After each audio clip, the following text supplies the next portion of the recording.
Bonjour, bienvenue sur le plateau de BITV. Je reçois Philippe Aurine, directeur général d'Erix, et Simon-Pierre Richard, directeur logistique et industriel France chez JLL. On va parler évidemment de logistique. Philippot, bonjour. On va Bonjour, parler Nicolas. notamment et surtout de la SITL. Je voudrais que tu nous rappelles un petit peu ce rendez-vous de la SITL tous les ans. Dis-nous un petit peu les temps forts, les chiffres clés, ce qui nous attend pour 2026 sur la SITL. Alors Issitel, c'est un salon qui a plus de 40 ans, donc c'est un salon, historique. C'est le salon international du transport et de la logistique. C'est un salon qui a lieu tous les ans, comme tu disais, à Paris, Porte de Versailles, et cette année, c'est à Paris Nord Villepinte. Il réunit, l'écosystème de la logistique au sens large. Il réunit 26 000 participants, donc il y a eu 26 000 participants en 2025. Il y a 550 exposants. Et il réunit, les communautés locales qui ont par exemple, les ports, hein, il y a Marseille, il y a d'autres ports qui sont là, présents, avec, leur infrastructure. Il réunit les chargeurs, donc tout le monde qui a des besoins de logistique. Il y a les logisticiens, il y a les transporteurs, il y a les acteurs de l'immobilier, de plus en plus, et il y a aussi tout le monde, l'infrastructure digitale, de ce monde, donc de la logistique. Donc il y a les éditeurs, il y a la tech, il y a tout ce qui est aussi à l'intérieur des entrepôts, donc la robotique, et la technologie au service, du mouvement de biens, et c'est un secteur qui, bon, on en parlera, en profonde évolution, en Oui. profonde mutation. L'édition de cette année, le titre de l'édition est, «Nouveaux territoires à conquérir». Ah, Et on en parlera. Il y a des nouveaux partenariats aussi que nous avons, portés sur le salon. Il y a de nouveaux acteurs qui reprend, la thématique de la logistique comme thématique stratégique, notamment l'État, avec des enjeux de souveraineté, de plus en plus importants. d'accord. On va en parler. On a un partenariat nouveau avec le ministère des Armées qui sera présent avec force sur le salon. Donc c'est un secteur qui est en profonde évolution et qui est en fait, a toujours été stratégique, mais aujourd'hui peut-être, peut-être a compris aussi son importance. Et d'ailleurs, les CITEL, c'est un salon qui, est en forte croissance depuis le Covid. Tu as cité, quelques temps forts sans être exhaustif. Si qu'est-ce qu'on aura au programme avec peut-être la focale un peu plus immobilier et on va parler après, un peu marché Alors, avec il Simon-Pierre. y a 2 focales. Sur la focale immobilière, je dirais il y en a 2. Il y a la multimodalité, donc le fait qu'il y a de plus en plus une intégration, forte, sur les différentes façons de transporter, et notamment au niveau de hub logistique. Mmh. Et le 2e, c'est pas une nouveauté, mais de plus en plus importante, vu aussi les enjeux écologiques, les enjeux de bien-être, c'est, le last mile, donc l'immobilier, en ville, La logistique l'immobilier et du la dernier logistique en ville, kilomètre. le dernier kilomètre, exact, et la reconversion de certains sites, pour des usages, de logistique, qui commencent à être aujourd'hui, je pense, de plus en plus fréquents. Bon, si on parle un peu du marché de l'immobilier logistique, je ressens volontairement la focale, Simon-Pierre. Comment on aborde, 2026 là? On en est où? On est en stabilisation? On est en reprise? On est en attentisme prolongé? Ouais, si on regarde le marché, par rapport à l'année dernière, on a un atterrissage en 2025 qui se fait à peu près 3,2 millions de mètres carrés, de demandes placées. Hem, Ce qui est toujours une baisse par rapport à l'année précédente, donc on est toujours sur un marché qui a plutôt tendance à ralentir, D'accord. mais ce qui est une baisse qui est nettement plus mesurée que ce qu'on anticipait, au cours de l'année. Donc on va dire que c'est presque une bonne nouvelle, dans ce sens-là, et on sent qu'on arrive un peu sur une sorte de plateau bas.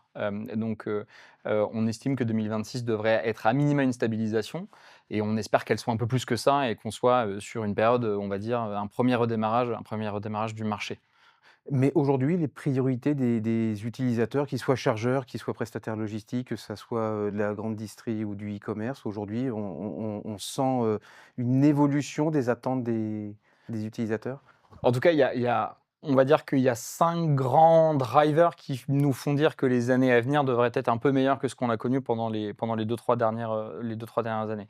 La première chose, c'est tout ce qui concerne un peu l'aspect géopolitique qu'on voit dans le monde. Hem, Toutes les tensions géopolitiques qu'on a, et tout l'environnement un peu incertain en termes de réglementation fait que, ça a des impacts sur la supply chain au niveau mondial, et donc forcément au niveau des régions, avec, des besoins de diversification et de régionalisation. Mmh. Il y a tout l'aspect géopolitique qui va forcément engranger logiquement des besoins en termes de défense. Donc il va y avoir des besoins d'infrastructures logistiques qui vont venir découler de ça. Et quand on voit que le ministère des Armées D'où vise la l'intérêt du CITL, ministère des Armées. ça fait évidemment beaucoup de sens. Deuxième pilier qu'on voit, c'est le e-commerce et l'expansion du e-commerce. Alors on en parle toujours beaucoup, ça a toujours été un des très gros drivers de ce marché-là.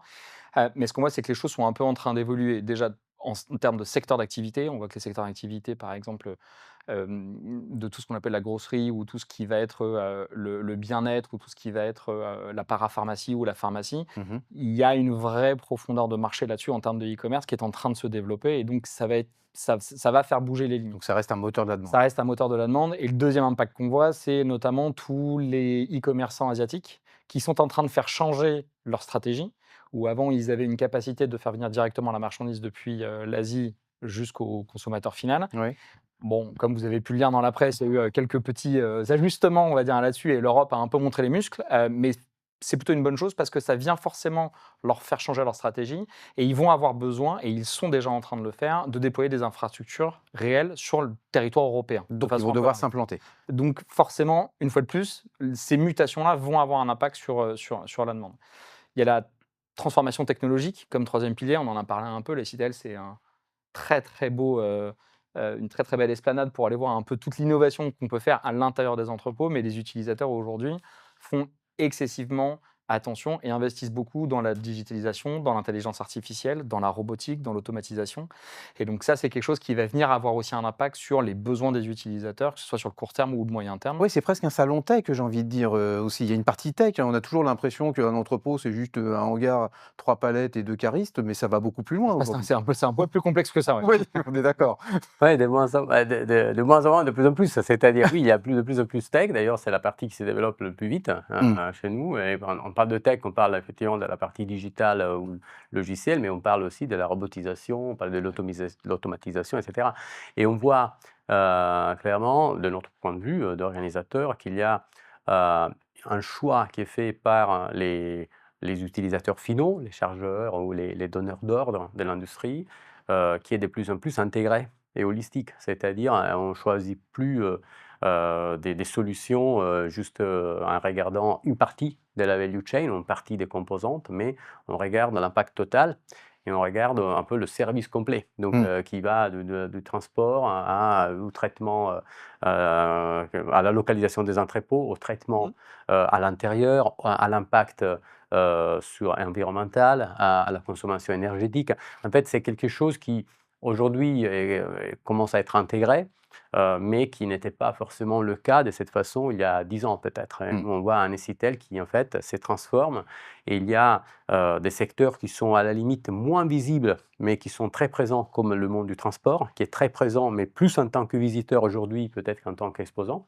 Et en revanche, on a le monde enfin, de tout ce qui se passe à l'intérieur des entrepôts, ou qui est nécessaire pour, par exemple, prévoir la demande et l'équilibre entre offre et demande, etc. Donc Mmh. la gestion de la supply chain dans le sens complet, qui se développe très fortement. Et l'immobilier, d'ailleurs, c'est quelque chose c'est une composante, qui est une composante de cette value chain qui était présente à Citel de façon, je pense, importante, mais moins intégrée il y a une dizaine d'années, et aujourd'hui est partie intégrante. Ce n'est pas seulement le lieu où on va mettre des choses à l'intérieur, mais c'est et réfléchi en amont et participe effectivement à ces Mmh. changements. Donc l'immobilier aujourd'hui est beaucoup plus intégré à l'intérieur aussi du salon. Et c'est ça le sens aussi d'ailleurs d'une participation qui est accrue et qui est en croissance de la part des professionnels de l'immobilier. Ouais, justement, je reste un tout petit peu sur le marché et on va venir après sur l'immobilier. Est-ce que ça reste la logistique en tête de liste, des préférences des investisseurs immobiliers? Aujourd'hui, on a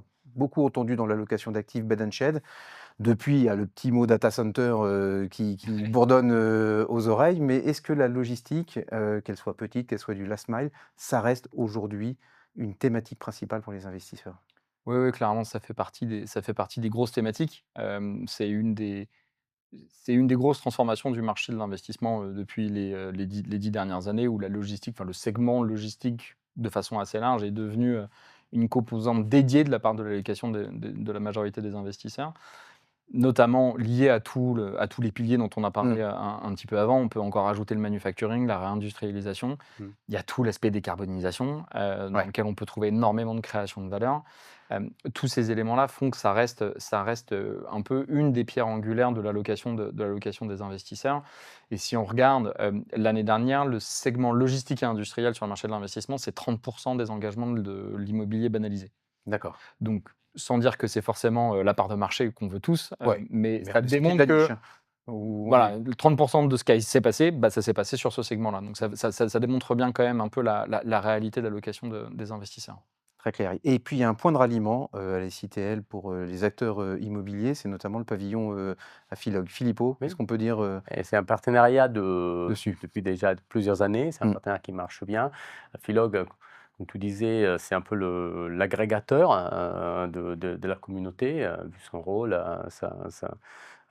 Et d'ailleurs, cette année, on aura aussi le plaisir d'accueillir votre studio télé de BITV sera présent, c'est la première fois. Oui, il va falloir Euh, qu'on travaille. ouais, non, Merci. mais c'est pour moi c'est la concrétisation, c'est une des concrétisations de cette présence qu'on souhaite plus intégrée et plus visible auprès aussi des autres acteurs. C'est-à-dire, il y a quand même encore du travail à faire pour démystifier quelquefois l'immobilier ou démystifier la logistique auprès des chargeurs, auprès des univers qui sont très loin. Quelquefois des problématiques immobilières et Citel, c'est justement l'endroit où la communauté au sens large peut se retrouver pour faire du business et aussi pour analyser les grandes tendances. Et donc, par exemple, les chiffres qu'on vient d'écouter ou les analyses immobilières ont des impacts forcément aussi pour les décisions des chargeurs, pour les décisions des transporteurs.